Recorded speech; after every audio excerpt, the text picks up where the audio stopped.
এই কিছুদিন আগেও এদেশের যিনি দুর্দান্ত শাসক ছিলেন তিনি নিজে পালিয়ে গেলেন। তিনি নিজে পালাবার আগে পরিবারের সকল আত্মীয় স্বজনকে পালানোর সুযোগ করে দিলেন এবং তিনি যখন পালিয়ে গেলেন এত দুর্ভাগা জাতীয় মসজিদের ক্ষতি পর্যন্ত ফেলাই গেলেন। তার মন্ত্রী পরিষদের সদস্যরা খালে বিলে পালানোর চেষ্টা করলেন।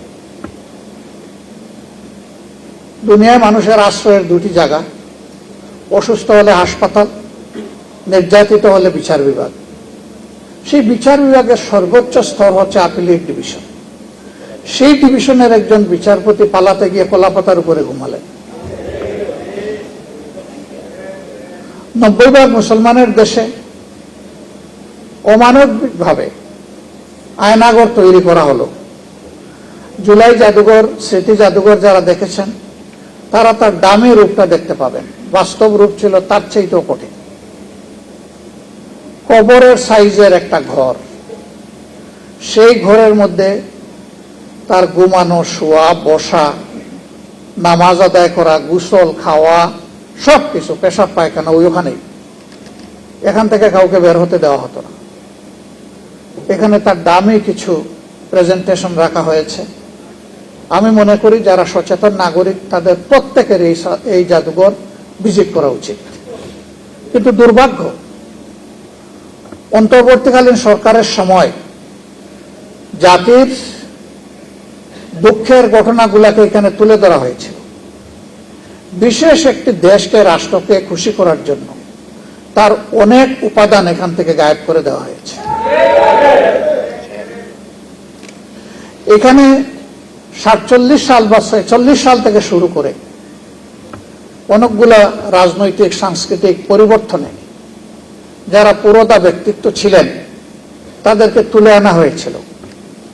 এর অনেক কিছু এখন গায়েব করে ফেলা হয়েছে নির্বাচিত সরকারের হাতে যখন আসছে। অনেক নির্যাতিত মানুষ, তাদের স্মৃতিচিহ্ন ছবিগুলো ওখানে ছিল। একটি নির্দিষ্ট দলের লোকদের স্মৃতি রেখে বাকিগুলা গায়েব করে ফেলা হয়েছে।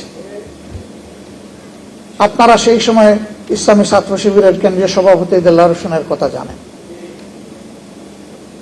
যে প্রায় 200 দিন যাকে রিমান্ডে নেওয়া হয়েছিল, তারপর কিনা অত্যাচার করা হয়েছে। আমাদের প্রয়াত প্রধানমন্ত্রী বেগম খালেদা জিয়া তার নাম নিয়ে আক্ষেপ করেছিলেন। তার একটা স্মৃতি ছিল, এটা গায়েব করে ফেলা হয়েছে। সীমান্তে ফেলানিকে অমানবিকভাবে ঝুলিয়ে হত্যা করা হয়েছিল, ওই স্মৃতিটা গায়েব করে ফেলা হয়েছে। এটি ভালো লক্ষণ নয়। ক্ষমতায় যারা আসে এসেই বলে ইতিহাস বিকৃতি করা হয়েছে, কিন্তু এ পর্যন্ত বাংলাদেশের ইতিহাস বলে সবাই ইতিহাস বিকৃতির নায়ক ছিল। এই অপকর্ম থেকে কেউ বের হতে পারেনি। একটা মুসলমানের দেশে চিন্তা করা যায় যে মানুষকে ধরে নিয়ে গায়েব করা হবে বছরের পর বছর। তিনি নিজেও জানবেন না কোথায় আছেন, আপনজন জানবেন না তিনি বেঁচে আছেন কিনা। সেই কাণ্ড কারখানা এই দেশে করা হয়েছে। এরা এতটাই অপরাধী ছিল যে দেশের বুকে তারা স্থির থাকার সাহস করতে পারেনি। এই জন্যই তো তারা পালিয়ে গেছে। আর দুনিয়ার ইতিহাস বলে একবার যারা অপকর্মের দায় নিয়ে পালিয়ে যায় তারা আর ফিরে আসতে পারে না। কোনো ইতিহাস নাই। বাংলাদেশে এখন সেই ন্যারেটিভ তৈরি করার জন্য পরিকল্পিতভাবে ফ্যাসিস্টদের যারা দূষক তারা এখন নেমে পড়েছে। আমরা তাদেরকে বলি, 24-এ যে মানুষগুলো জেগে উঠেছিল তারা সবাই মারা যায়নি, তারা ঘুমিয়ে পড়েনি, তারা সজাগ দৃষ্টিতে সব কিছু প্রত্যক্ষ করছে।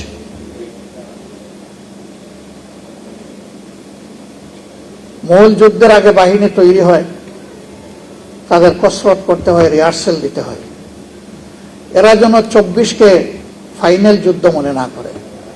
এটা ছিল ফাইনাল যুদ্ধের রিহার্সাল।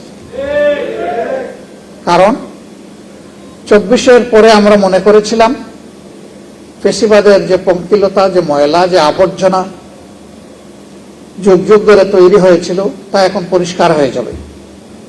কিন্তু আমরা কি দেখতে পাচ্ছি? আসলে কি কিছু পরিষ্কার হয়েছে? বরঞ্চ আবর্জনার কলেবর আরো বৃদ্ধি পাচ্ছে।